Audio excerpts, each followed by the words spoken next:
J'ai toujours pensé que le silence était synonyme de paix. Mais le jour où je me suis retrouvé dans la ville abandonnée d'Edgeville, j'ai réalisé que le silence pouvait être encore plus effrayant que les cris. Dans ce vide épais, quelque chose de vivant se cachait, quelque chose qui observait chacun de mes mouvements. Et aujourd'hui, alors que j'écris ces lignes, je ne suis toujours pas sûr de m'être échappé de là pour toujours. Car même ici, dans ma maison, dans les miroirs et les ombres, je sens que ce quelque chose est toujours avec moi. J'ai toujours été une personne typique que l'on peut qualifier de sceptique. Rien de surnaturel, pas de fantômes ou de revenants. Pour moi, il n'y a toujours eu que deux catégories d'événements. Ceux qui peuvent être expliqués et ceux qui n'ont tout simplement pas encore été expliqués. Mais ma vie a changé le jour où j'ai pris la décision insensée d'emprunter une vieille route traversant une ville abandonnée appelée Edgeville. C'était un jour d'automne ordinaire, froid et un peu sombre. Je devais me rendre dans une ville voisine et je voulais prendre un raccourci. Alors j'ai quitté la route principale. Sur les cartes, cette route semblait plus droite, mais moins bien entretenue. Les habitants m'ont dit qu'Edgeville était abandonnée depuis longtemps. Ils disaient qu'il y a quelques décennies, en raison du déclin économique, la vie s'était arrêtée ici. J'ai entendu ces rumeurs, mais je n'y ai pas prêté attention. C'était juste une autre petite ville qui avait survécu à sa mort. N'y en a-t-il pas beaucoup? Je me suis même demandé à quoi elle ressemblait. Une vraie ville abandonnée. Aujourd'hui, en y repensant, j'aurais aimé être arrêté par autre chose que de la simple curiosité. La route m'a conduit plus profondément dans le fourré. Les arbres semblaient dépasser le bord de la route, créant un tunnel de branches. Plus j'avançais, plus l'asphalte se dégradait. Les roues ont heurté douloureusement les nids de poules à plusieurs reprises, mais j'ai décidé de continuer. Bientôt, les premières ruines ont commencé à apparaître. Je me suis rendu compte que j'étais entré dans les limites d'Edgeville. Dans le paysage gris-brun, je pouvais voir des maisons effondrées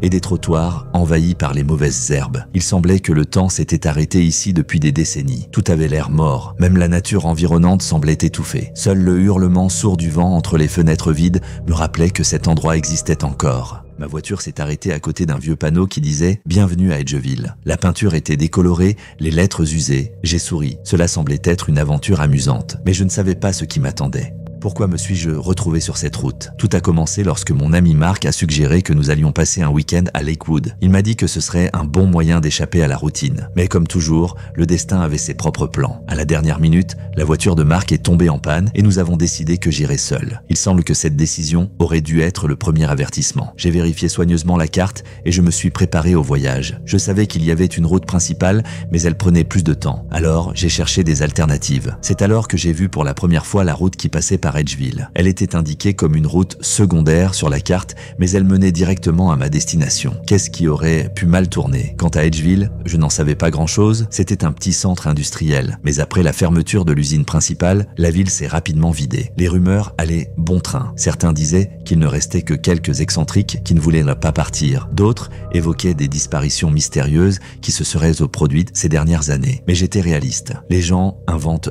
toujours des histoires pour expliquer l'inexplicable. Lorsque je conduisais, mes pensées étaient concentrées sur des choses simples comme la météo ou la musique à la radio. Je n'étais pas préparé à l'aspect abandonné de l'endroit. Plus je me rapprochais, plus je sentais que quelque chose n'allait pas dans ce monde. En m'arrêtant devant le panneau indiquant le nom de la ville, j'ai réfléchi pendant une minute pour savoir si je devais continuer. Mais la décision était déjà prise et ma curiosité a pris le dessus. J'étais curieux de voir ces rues vides, de toucher l'histoire oubliée. À l'époque, cela ressemblait à un esprit d'aventure ordinaire. Aujourd'hui, je sais que ce n'était que de la stupidité. J'avançais lentement, observant les ruines autour de moi. Des bâtiments en ruine, des restes de voitures qui s'étaient presque fondus dans le paysage. Il était difficile de croire que la vie avait été animée ici. Tout donnait l'impression que les habitants avaient quitté la ville précipitamment, laissant leurs affaires derrière eux, comme s'ils espéraient revenir. Parmi ces ruines, il y avait quelque chose qu'il était difficile de décrire avec des mots. C'était comme si un lourd silence planait dans l'air, pesant sur moi. On aurait dit que la ville elle-même m'observait. Je me rassurais encore en me disant que ce n'était que mon imagination. Mais il y avait une question qui me trottait dans la tête. Pourquoi cet endroit a-t-il été abandonné si rapidement? Et pourquoi est-il toujours vide? Cette pensée s'est installée dans mon esprit comme une graine. Je voulais en savoir plus et j'ai décidé d'aller plus loin dans le centre-ville. C'est cette décision qui m'a fait tomber dans un piège dont je n'ai pu m'échapper que de justesse.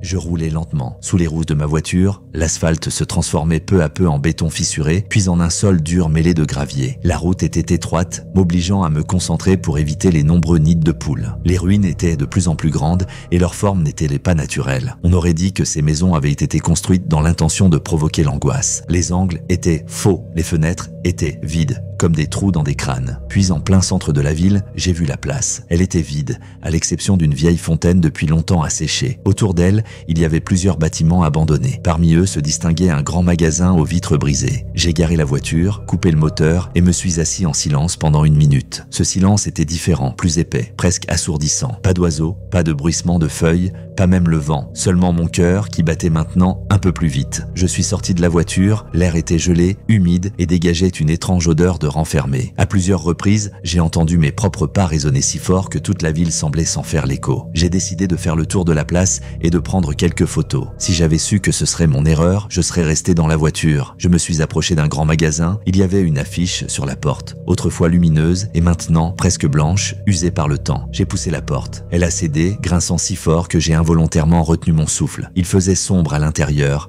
mais pas au point de ne pas voir. La lumière pénétrait par les fenêtres brisées et les trous ouverts dans les murs. Des restes de marchandises gisaient sur le sol, des mannequins cassés, des boîtes aux étiquettes usées. Je ne sais pas pourquoi j'ai décidé d'entrer. Peut-être était-ce encore la curiosité. Peut-être le désir de trouver quelque chose d'intéressant. Mais il y avait quelque chose d'autre ici, quelque chose qui me retenait. Alors que je me déplaçais entre les étagères vides, j'ai soudain cru entendre un murmure, un son doux et indistinct, comme si quelqu'un prononçait mon nom. Je me suis arrêté. Le murmure s'est arrêté. J'ai ri, essayant de me convaincre que ce n'était que le vent. Mais l'inquiétude grandit. Après avoir marché quelques mètres de plus, j'ai vu quelque chose qui m'a fait froid dans le dos. Il y avait des traces de pas dans la poussière du sol, ni vieilles, ni floues, des empreintes de chaussures fraîches et nettes. Elles s'enfonçaient dans le grand magasin et disparaissait au coin d'une rue. Je suis resté immobile, essayant de trouver une explication. Quelqu'un était venu ici. Mais qui? Et pourquoi cet endroit ne semblait-il pas habité? Alors que je réfléchissais à tout cela, je me suis soudain rendu compte que l'atmosphère avait changé. L'air était devenu encore plus épais, comme si la pièce avait été remplie d'une fumée invisible. Le chuchotement est revenu,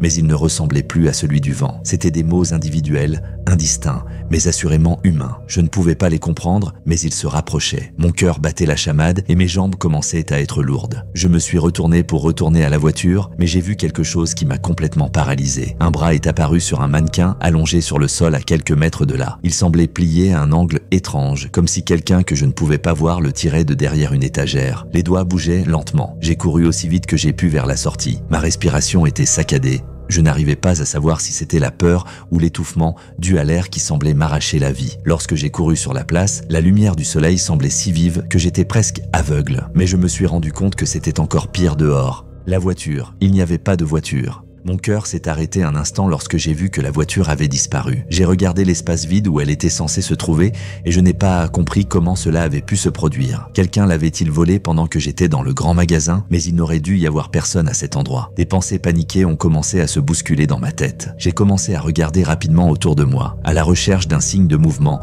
ou de traces de voiture. Mais il n'y avait rien. La place était aussi déserte qu'avant. Des bâtiments vides, aux fenêtres vides, comme des milliers d'yeux morts, observaient chacun de mes mouvements. Un silence semblait planer autour de moi, pressant ma poitrine. Après avoir rassemblé mes pensées, j'ai décidé que je devais trouver de l'aide. Quelque part dans la ville, il y a peut-être au moins une âme vivante qui peut m'expliquer ce qui se passe ici, ou au moins un téléphone. Mais au fond de moi, je savais qu'il y avait peu de chances que cela arrive. J'ai choisi la première rue qui s'enfonçait dans la ville. Mes pas résonnaient comme des coups de marteau, ce qui ne faisait que renforcer le sentiment que je n'étais pas seul ici. Plus j'avançais, plus cette pensée m'envahissait. À plusieurs reprises, j'ai cru apercevoir un mouvement dans les ombres entre les bâtiments. Quelque chose de petit et de rapide. Je me suis arrêté, mais quand j'ai regardé, je n'ai rien vu. J'ai atteint un autre bâtiment qui ressemblait à un ancien bureau ou à une banque. La porte était défoncée. Et à l'intérieur, il y avait des meubles et des papiers éparpillés. J'ai commencé à les feuilleter pour essayer de trouver des indices. La plupart des documents étaient de vieux rapports, mais parmi eux, je suis tombé sur une lettre. Le stylo utilisé pour l'écrire a laissé des lettres irrégulières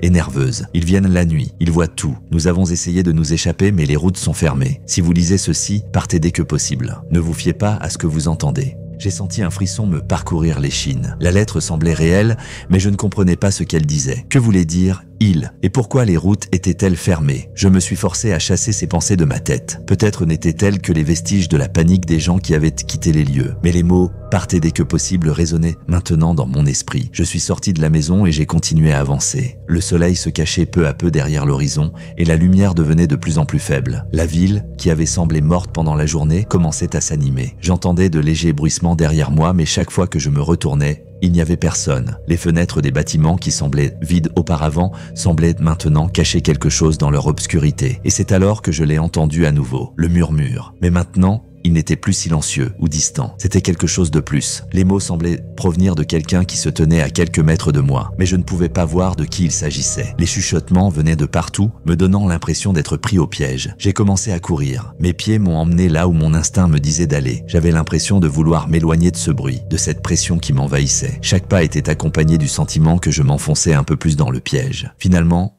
je suis tombé sur une grande maison avec une énorme porte en bois entrouverte. Sans réfléchir, j'ai sauté à l'intérieur et l'ai claqué derrière moi. Il faisait sombre à l'intérieur. Une faible lumière passait à travers les volets fermés, mais ce n'était pas suffisant. J'ai sorti mon téléphone et j'ai allumé la lampe de poche. La lumière éclaira un hall vide aux murs défraîchis et aux vieux meubles recouverts d'une couche de poussière. J'ai respiré bruyamment en écoutant les bruits. Le chuchotement a disparu, mais quelque chose d'autre l'a remplacé. J'ai cru entendre quelque chose bouger à l'étage du dessus. J'ai fait quelques pas prudents dans le bâtiment.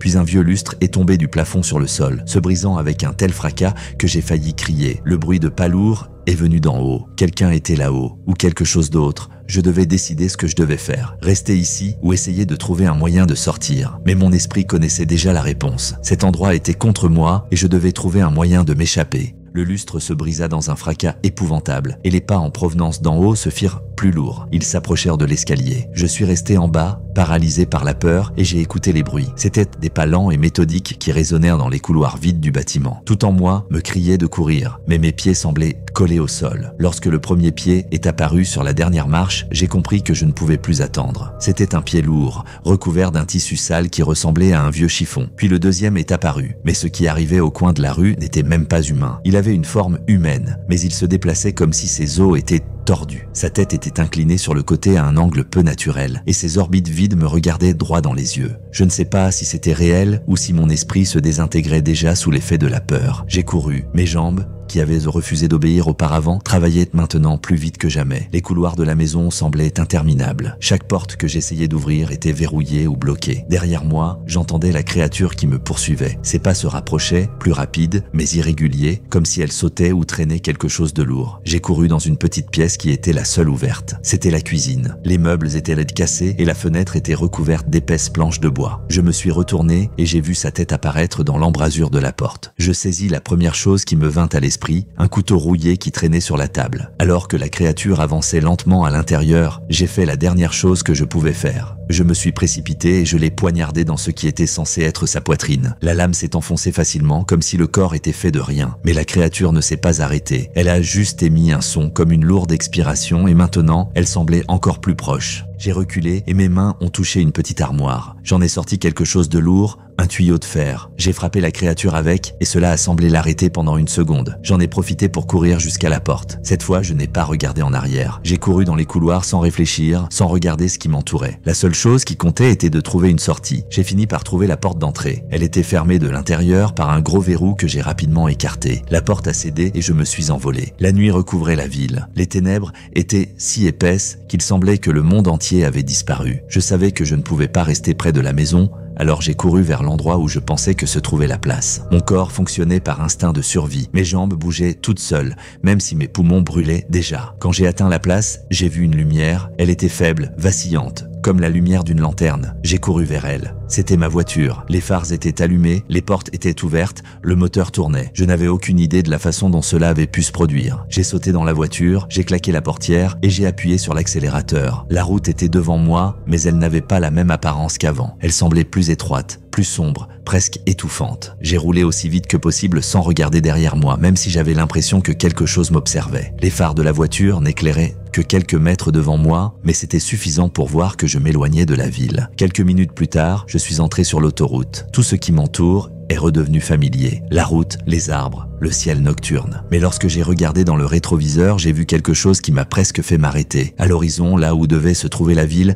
les lumières ont commencé à s'éteindre, une à une, jusqu'à ce que tout soit plongé dans l'obscurité la plus totale. J'ai roulé sur la route en essayant de me concentrer sur le chemin à suivre. Mes mains tremblaient et tous les muscles de mon corps étaient endoloris par l'effort. J'avais l'impression de rouler dans une nuit sans fin. Seul le bruit du moteur rompait le silence, mais il ne parvenait pas à étouffer le sentiment d'angoisse qui palpitait en moi. Enfin, j'ai aperçu la lumière d'un café au bord de la route. Elle ressemblait à un phare dans l'obscurité et je me suis empressé de me garer. En entrant, j'ai immédiatement senti que quelque chose n'allait pas. Un homme âgé était assis au comptoir, l'air lointain, comme s'il venait d'un autre monde. Tout dans sa posture et son comportement suggérait qu'il savait ce que j'avais vécu. Un vieux journal était posé sur le comptoir. Mes yeux se sont posés sur le titre « Disparition à Edgeville, événement mystérieux dans une ville abandonnée ». Le texte faisait allusion à des cas similaires, à des personnes qui étaient entrées dans cette ville et n'en étaient jamais revenues. Il confirmait ce que je savais déjà. Je n'avais pas survécu parce que j'avais un don spécial ou de la chance. La ville m'avait simplement laissé partir. Mais pourquoi? Et que se passerait-il si elle changeait d'avis? En retournant à la voiture, j'ai remarqué que mes mains tremblaient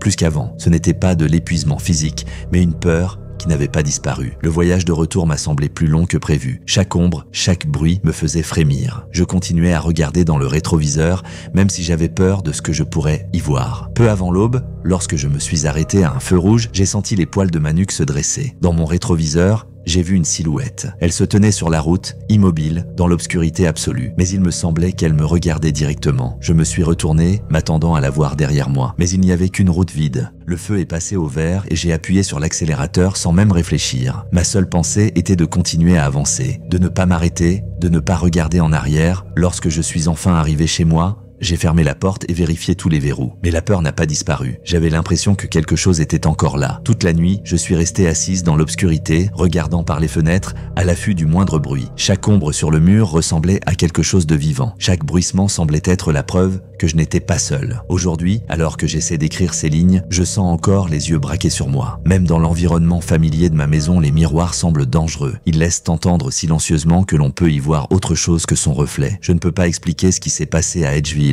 Peut-être était-ce une coïncidence, une panique exacerbée par mon imagination. Mais je ne cherche plus de réponse. Je ne sais qu'une chose. Si vous voyez un jour une route menant à une ville abandonnée, n'y allez pas. Car même si vous revenez, une partie de vous y restera. Et peut-être que quelque chose de cet endroit te suivra. Merci d'avoir regardé cette vidéo. Si vous avez aimé cette histoire effrayante, ne manquez pas ma vidéo sur un camionneur. Ce qu'il voit la nuit vous empêchera de dormir. Ne manquez pas non plus de regarder l'histoire de l'enterrement le plus terrifiant que vous puissiez imaginer. Cliquez sur la vidéo et plongez dans des histoires encore plus effrayantes. Et n'oubliez pas, ce que nous craignons peut être plus proche qu'il n'y paraît.